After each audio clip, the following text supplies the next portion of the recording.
Қазақ деген бір ел бар білесің бе, хақтан жеткен қалсын бір жыр есіңде. Сенбейсің бе білмеймін, сенесің бе, жылайсың ба білмеймін, күлесің бе.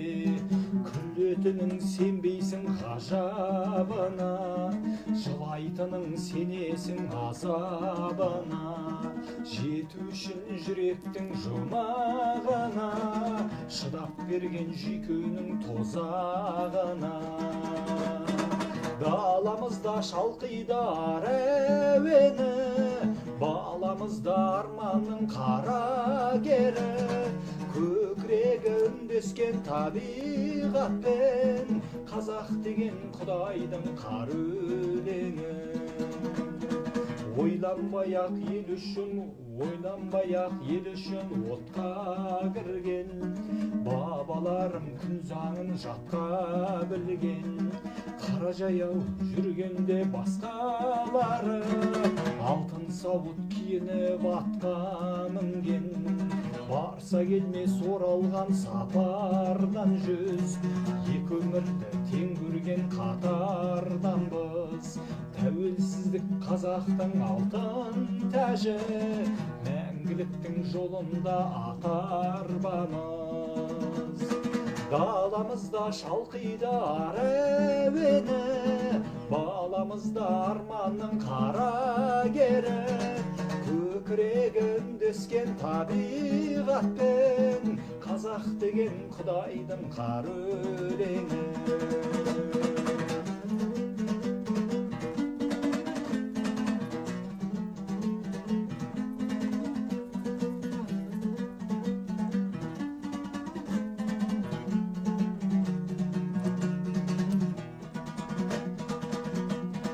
Даламызда шалқиды әуені, баламызда арманның қара кері. Көкірегі үндескен табиғатпен, қазақ деген құдайдың қар өлеңі. Қазақ деген құдайдың қар өлеңі.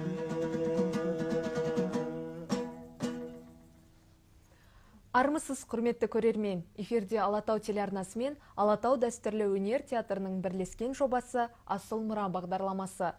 Бүгінгі қонағымыз Серпер сыйлығының иегері, Қазақстанның 100 жаңа есімі жобасының жеңімпазы, поэтикалық еңбектердің авторы, ақын, қазақ тілінің жанашыры Ержан Жұмабекұлы. Қош келдіңіз, аға. Рахмет, қош көрдік. Аға, енді сұхбатымызды өзіміздің жаңа орындаған әніңізден бастайықшы. Қалай шықты? Авторлық әніңіз ғой? Иә. Өлең менікі, әні Еркін Тоқсейітов деген сазгер аға досымдікі. Тарихына тоқтала кетсем, осы туындының шығуына байланысты.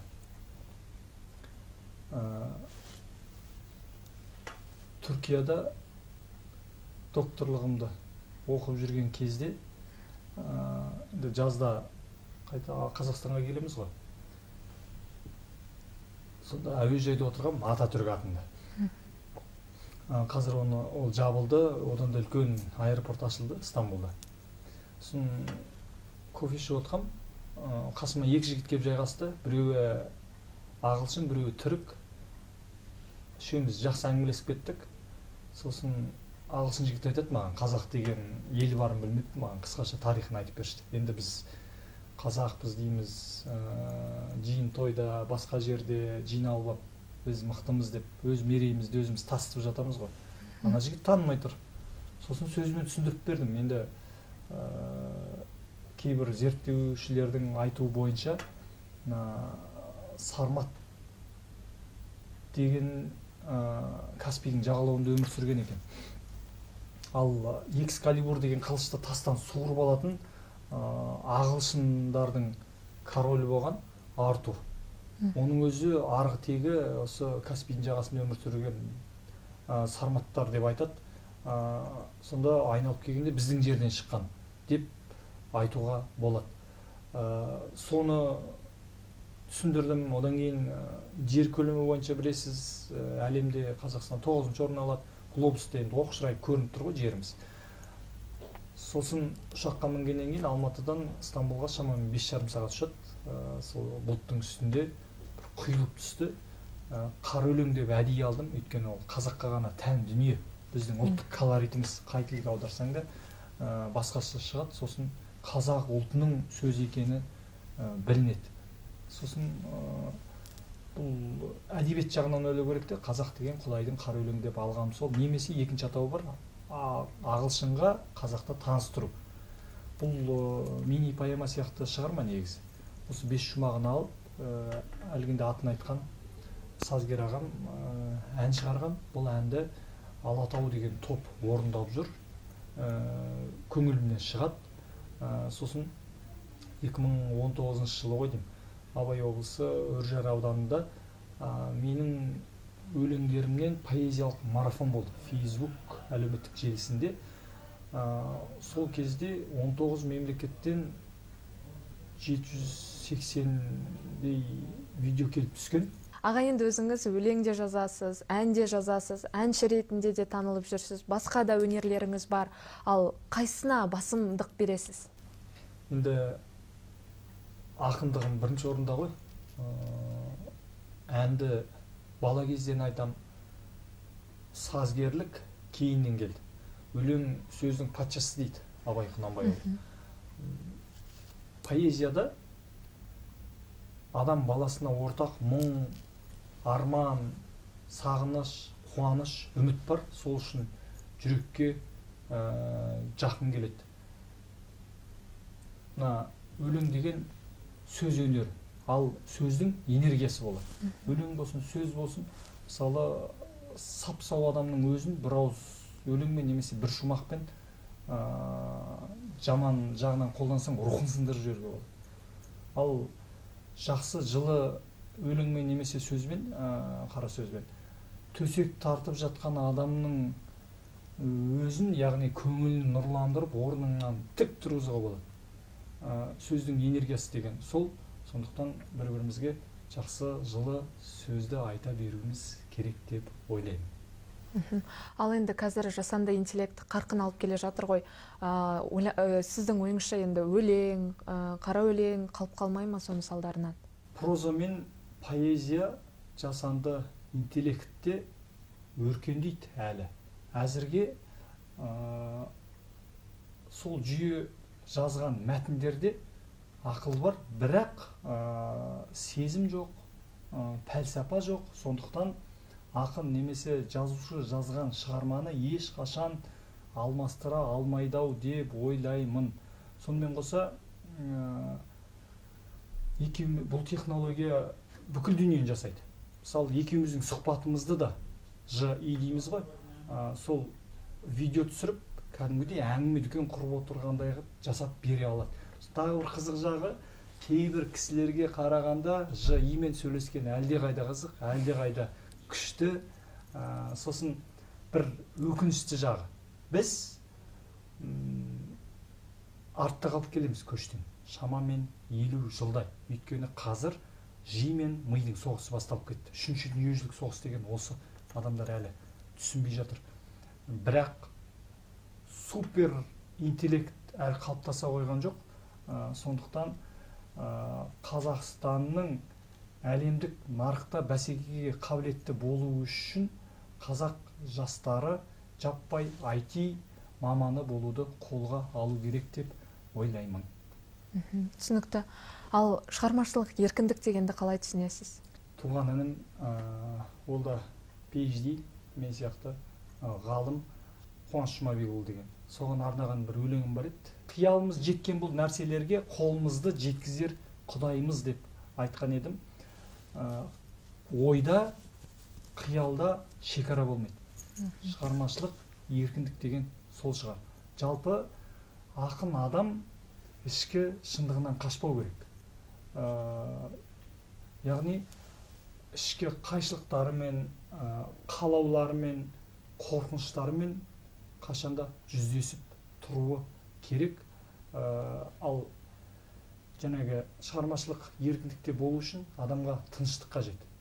Біз ішкі үнімізді көп ести бермейміз. Өйткені мазамызды алатын, ойымызды бөлетін дүние көп. Жай ғана интернеттің өзі бар уақытымызды алады. Сонымен қоса санамызды тұрмыс билейді дегендей, өмірдегі енді міндетті түрде атқаратын дүниелеріміз, жұмысымыз, басқасы бар.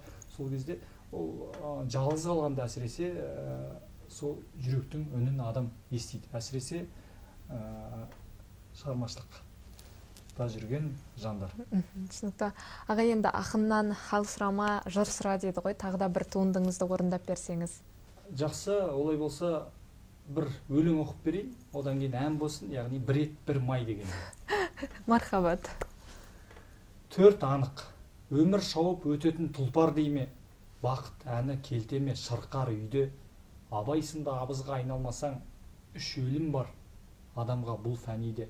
Арман деген ойнаған саз жаныңда, тұрмайды екен көктем мен жаз қолыңда, шын жүректен жауыңда көңіл айтар, дүниеден бір күні озғаныңда. Бар нәрсенің жұмбағы тор емес пе, аяғы да, басы да нөл емес пе, қара жерге жамбасың тиген кезде, екінші рет өлгенің сол емес пе, болашақта бір адам бағалар шын, болмысында байланыс бар болғасын, есіміңді соңғы рет айтқаннан соң, бұл өмірден мәңгіге жоғаласың. Бір мүмкіндігім болса ғой, сөз менікі, әні Еркін Тоқсейітовтікі.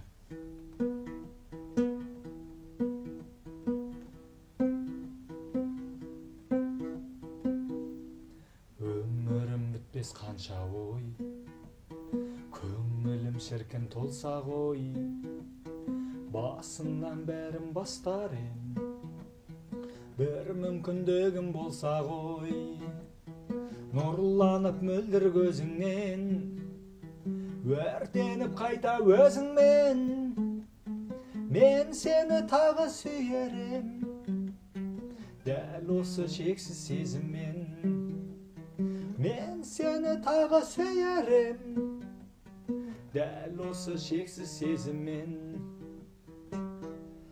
Қара мен ақты білерем, жақсы мен ғана жүререм, жалғанмен ерте қоштасқан жандармен ойнап күлерем, нұрланып мөлдір көзіңнен, өртеніп қайта өзіңмен, мен сені тағы сүйерем, дәл осы шексіз сезіммен, мен сені тағы сүйерем, дәл осы шексіз сезіммен.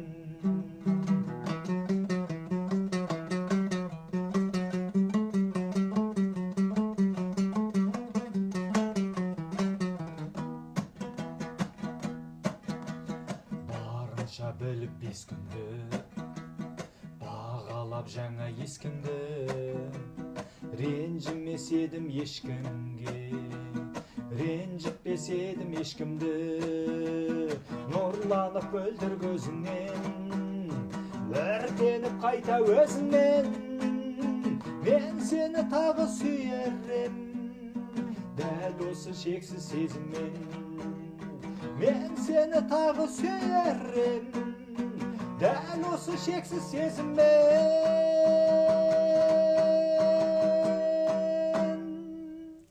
Керемет.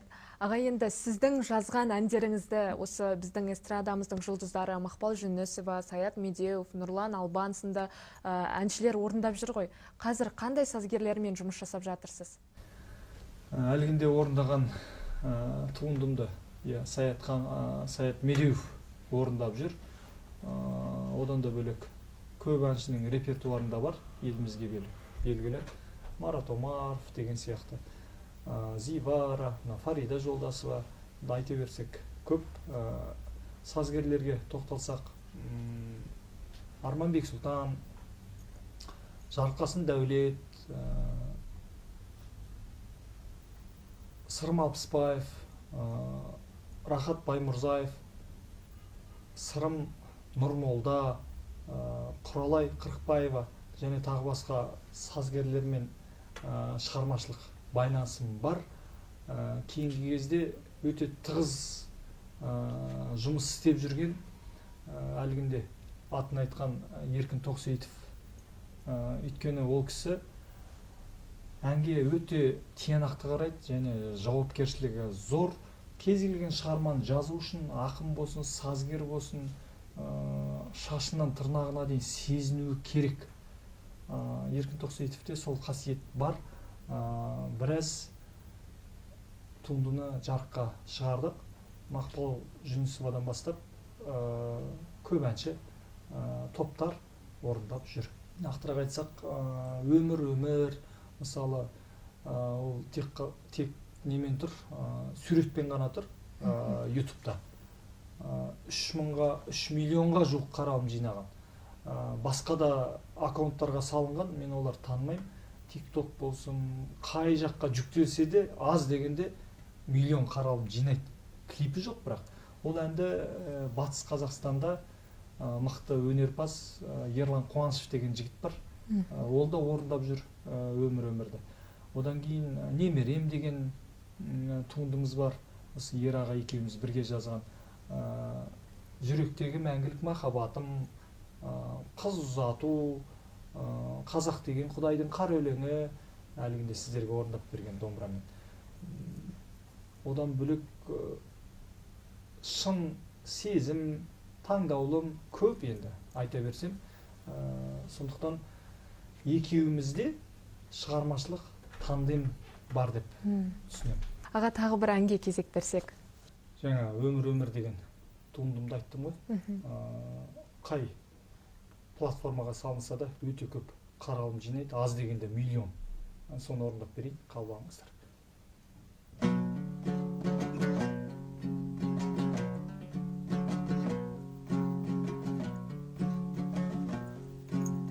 Мазалап жүрсе сені дой, көктемін қимас көңіл ғой. Қайғыра берме күні түн, бұл бар болғаны өмір ғой.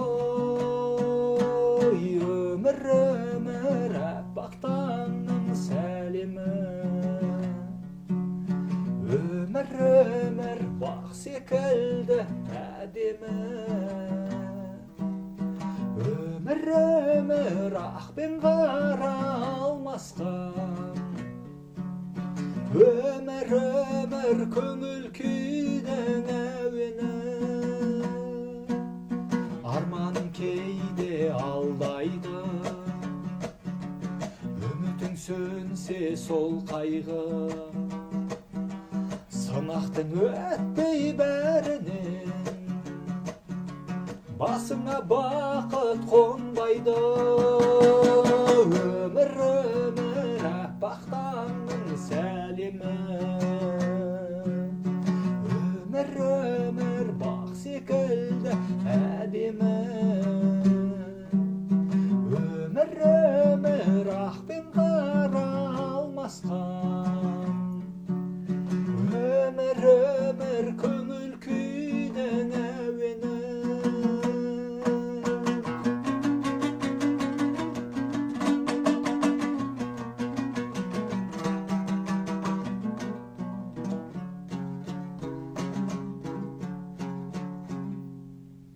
Өмір аппақ таңның сәлемі,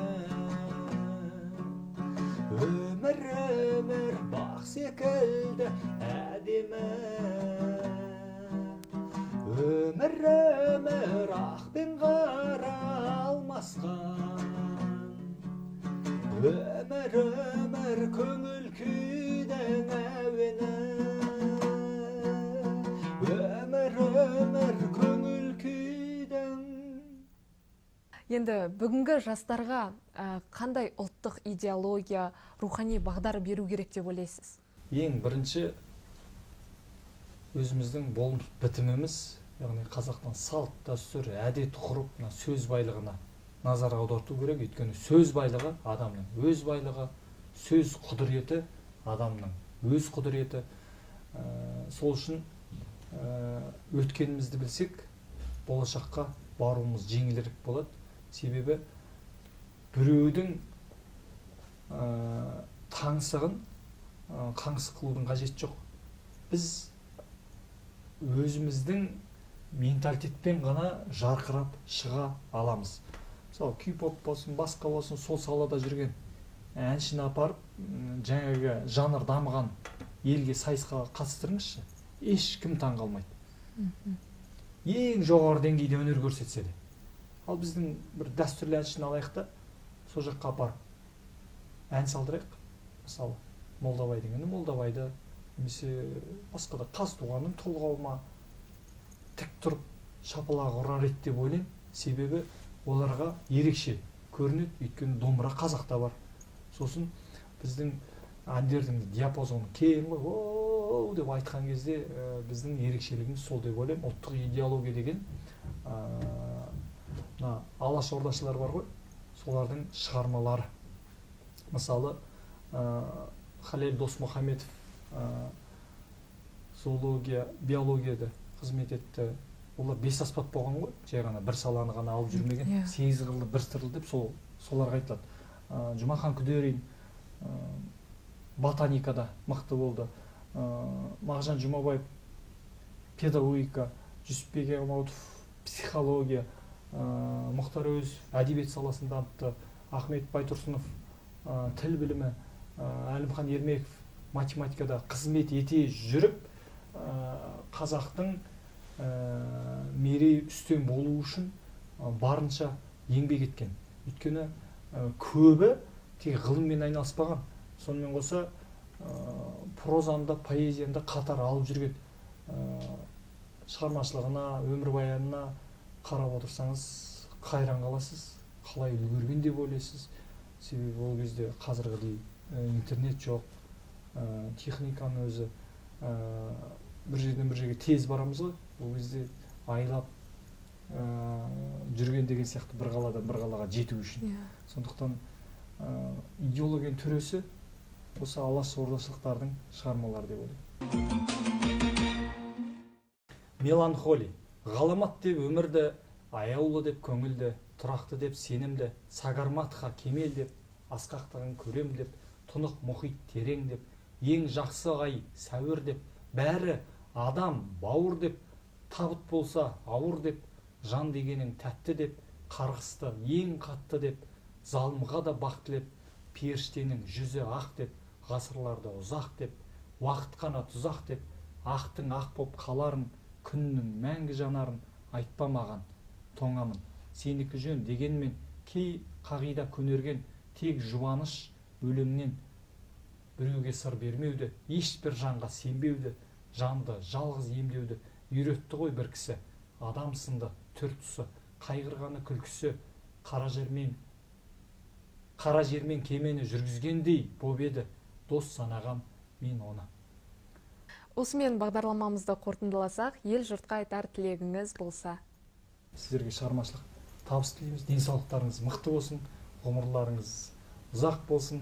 Ал Қазақстан халқына айтатыным, әр қазақтың мерейі үстем боп, көк байрағымыз биікте желбіреп, Қазақстанымыз жасай берсін.